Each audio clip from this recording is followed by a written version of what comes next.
High বন্ধুরা, কেমন আছো? তোমরা তো জানো আমি দীঘায় গেছিলাম। দীঘায় যে সমুদ্রের জলে বাহ কি মজা। বাট এখন ঘরের সামনেই দীঘা হয়ে গেছে, তাও মজা এসছে না, সাজায় পরিণত হয়ে গেছে। साला ये दुख का खत्म नहीं होता बे। সাজাটা এমন লেভেল, আর মানে খতরনাক লেভেলের সাজা, যেটা আমি একা ভোগ করছি না, সবাই করছে।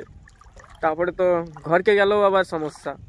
ঘরে ক্যালেন্ডারে দেখি বসন্তকালে, এটা দুর্গাপূজার সময়, কিন্তু ঘরে যখন পাখা বন্ধ করি তখন গ্রীষ্মকাল মনে হচ্ছে, আবার পাখা যখন চালাই শীতকাল মনে হচ্ছে। আর বাইরে আবার বেরিয়ে এসে দেখি তো বর্ষাকাল, বন্যা হয়ে গেছে, চারিদিকে দীঘার জল চলে এসছে। শালা হাট। ए उठा ले रे देवा, उठा ले रे बाबा। তারপরে তোমরা দুর্গাপূজায় কি প্ল্যান করলে? एहे रहा नहीं जाता, तड़प ही ऐसी है ना। नहीं नहीं सुके सुके सुके। জামা প্যান্ট কিনে নিছো? কিনে নি? যে কিনে নি ভালো কাজ করছো, দুজন মিলে রেনকোট কিনতে হবে চলো। আর যে কিনে নিয়েছো ফালতু কিনেছো। দুর্গাপূজায় রেনকোট কিনবো, পরবো, আর সবাই মিলে ঘুরে বেড়াবো। আর জোর মজা। আর রেনকোট শুধু ভিতরে কি পরে আছে দেখার দরকার নেই, কিছু নাও পড়তে পারো, শুধু রেনকোট পরো আর চলো, বেরিয়ে চলো। এবারে দুর্গাপূজায় কী হবে তোমরাই কমেন্ট করো, আর কি বলবো। ঠিক আছে ঠিক আছে, আর কিছু বলতে চাইনি আমি। ওকে, যেটা বলার আমি বলে দিয়েছি।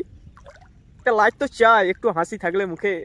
লাইক তো করতে হবে, ফেসবুকে না ইউটিউবে, সবেই করতে হবে, সবই করতে হবে। Okay, tata tata tata tata tata, bye bye bye bye by.